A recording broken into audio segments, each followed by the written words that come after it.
México subordinado. La subordinación en la etapa neoliberal. Primera parte. Luis Echeverría Álvarez, 1970-1976. Echeverriato, 1976. Quiebre del capitalismo de Estado en México. Esta es una obra del maestro Héctor Alejandro Mora Gallardo. Sección 3.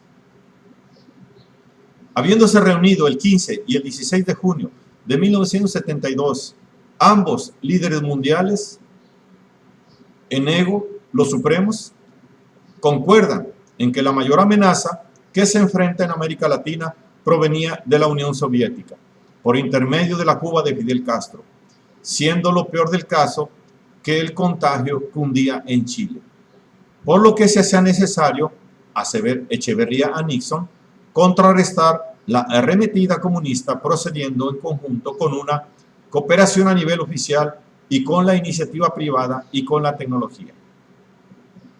Nixon, encantado de que Echeverría se pusiera a modo, él es fuerte, quiere jugar el juego correcto, le encarga al presidente de México que transmitiera el mensaje al resto de gobiernos latinoamericanos de que no habría inversiones estadounidenses si en sus respectivos países no se garantizaba estabilidad y protección a los empresarios. Estabilidad sin miedo a un golpe de Estado violento. Como en dónde iría a acontecer, o de ser expropiados, advirtiéndoles de los terribles peligros de seguir el camino socialista de Chile. Para Richard Nixon, el gobierno de Salvador Allende había extraviado el camino. Por el contrario, el gobierno de México era un ejemplo para el resto de América Latina. Habría un boom de inversiones en Estados Unidos, Europa y Japón si seguían la línea de los buenos vecinos. De lo contrario, serían perjudicados.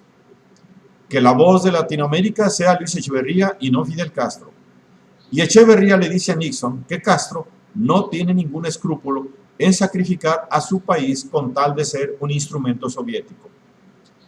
Si los problemas del subcontinente eran explosión demográfica y desempleo, las tensiones sociales que el comunismo internacional provoca las menciona en un relevante tercer sitio, procurando que con tal argumento incitar la mayor ayuda, intervención con capitales de Norteamérica en el sur. Así se las gastaba el demagogo prócer del tercermundismo. Sale sobrando decir que la administración Nixon, tras de la caída del dólar, impone un 10% de arancel adicional a las importaciones mexicanas. Para cuando el desprecio norteamericano hacia México queda patentado en un documento que la embajada yanqui elabora referente al quinto informe de gobierno presentado por Díaz Ordaz el 1 de septiembre de 1969, en el que hacen ver burlonamente cómo Echeverría asumió el papel de maestro de la cargada de aplausos. Pero lo más significativo de aquella reseña se obtiene de la opinión del consejero de Asuntos Económicos de la embajada, Mr. George Pfaff, quien calificaba la parte económica del informe escrita por el secretario de Hacienda, Antonio Ortiz Mena, como un documento horrible. Lo más importante de la opinión de este consejero gringo radica en cómo caracteriza la deuda pública mexicana, mofándose de lo dicho en el informe por el presidente, que México podría solventar la deuda, y opina el gringo. Para que fuera posible, el gobierno mexicano debería de incluir como parte de la negociación de la deuda a las entidades propiedad del Estado como Petróleos Mexicanos, Ferrocarriles Nacionales, las líneas aéreas y la Comisión Federal de Electricidad, entre otras, para complementar honestamente el adeudo. Con más cínica claridad no lo pudo expresar este funcionario del gobierno norteamericano. Esa era y sigue siendo la estrategia que causa y aprovecha el endeudamiento para ir enajenando las empresas estratégicas mexicanas, destapándose su juego. Y otra joya del juego destapado la obtenemos del testimonio de un militar mexicano adoctrinado en Fort Leavenworth, Kansas, el coronel Adolfo Hernández, diplomado en mando y Estado Mayor, el que presenta observaciones a sus superiores dignas de consideración, descubriendo el juego intervencionista yanqui, dando cuenta de cómo en las prácticas de disturbios civiles los instructores utilizaban supuestamente planes ficticios, aunque en realidad los documentos servían de base para alteraciones sociales en otros países y así justificar la intervención armada de Estados Unidos. Ya provocando el disturbio, lo que seguía era esperar la solicitud de los gobiernos para que los ayudasen y de esa manera infiltrar a las diferentes agencias oficiales estadounidenses y finalmente controlar al gobierno en lo político y económico. Qué chico se hace el mundo. Revelaciones que ayer como hoy marcan las relaciones norte-sur, Estados Unidos-América Latina. Injerencias que ningún gobierno mexicano se ha atrevido a denunciar como es debido en las instancias internacionales pertinentes. ¿Será porque no las hay ante este dominio imperialista global? Of course, Speedy. En principio, el proyecto sexenal se orientaba a impulsar la pequeña y mediana industria, intentando compensar el peso del gran empresariado. Pero si para algo sirvió la propuesta, fue para espantar a la iniciativa privada, la que se aleja del gobierno que no es capaz de cabezar un auténtico movimiento de compensación al no saber apoyarse en movimientos auténticamente populares con objetivos emancipativos, siendo el atavismo de siempre de la revolución inconclusa y de la ambivalencia del régimen post-revolucionario mocho, lo que obstruye la implementación de un régimen de Estado favorable a las mayorías y al desarrollo nacional, queriendo quedar bien con Dios y el diablo. En realidad terminan por favorecer a la burguesía, pasando a ser, como gobernantes corruptamente enriquecidos, una burguesía política y la revolución les hizo justicia. Una revolución inconclusa porque nunca se atrevieron a efectuar en lo profundo los cambios que entregaran la propiedad a las clases trabajadoras, porque abandona al campesinado a su suerte para cuando ya con la denominación de ser el PRI, es decir, para cuando la revolución se había institucionalizado, pasa a ser el Partido del Desarrollo Nacional, teniendo que generar y apoyar a una burguesía capitalista tercermundista, que en su carácter de ser tal, crece a expensas del capital extranjero como su comparsa, su filial, su correlato.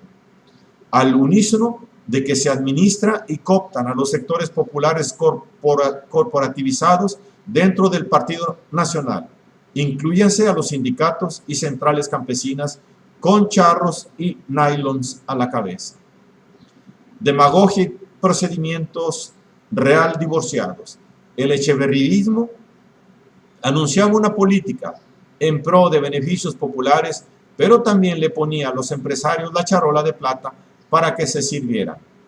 Resultado, caos y contradicciones, inoperancia e ineficiencia, proyectos que fueron calificados de elefantes blancos, inconsistentes y desligados de propósitos reales y funcionales.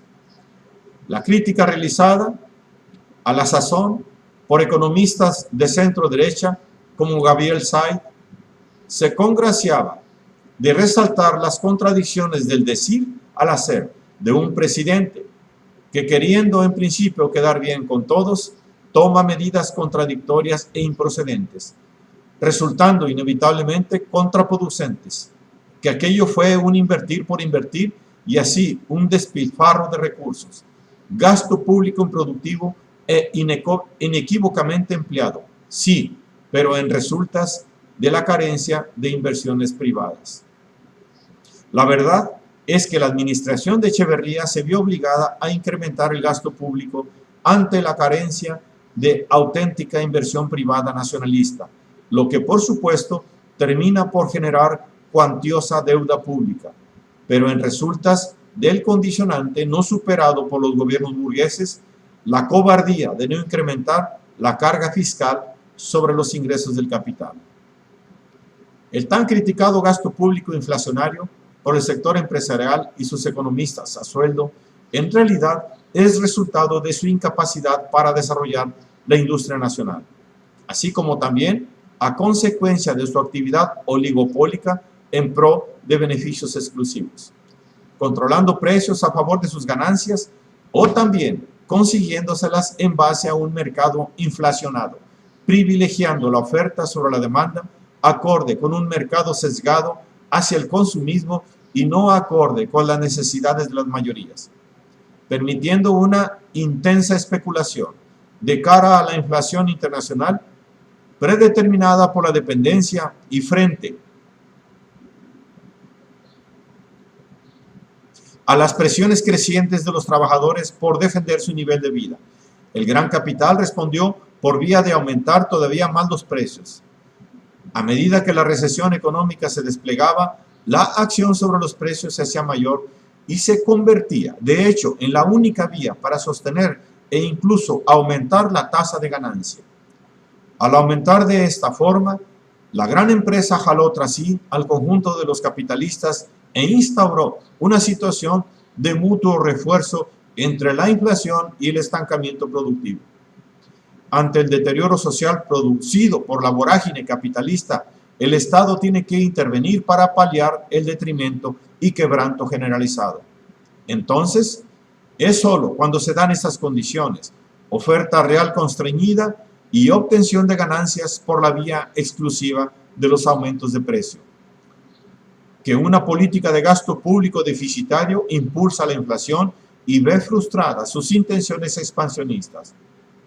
Pero la razón de ello hay que buscarla en la configuración y sensibilidad de la oferta y en la actitud de quienes la controlan, no en la magnitud del déficit público. Un Estado corrector hacía las veces de bombero, que apagaba los incendios generados por la voracidad capitalista.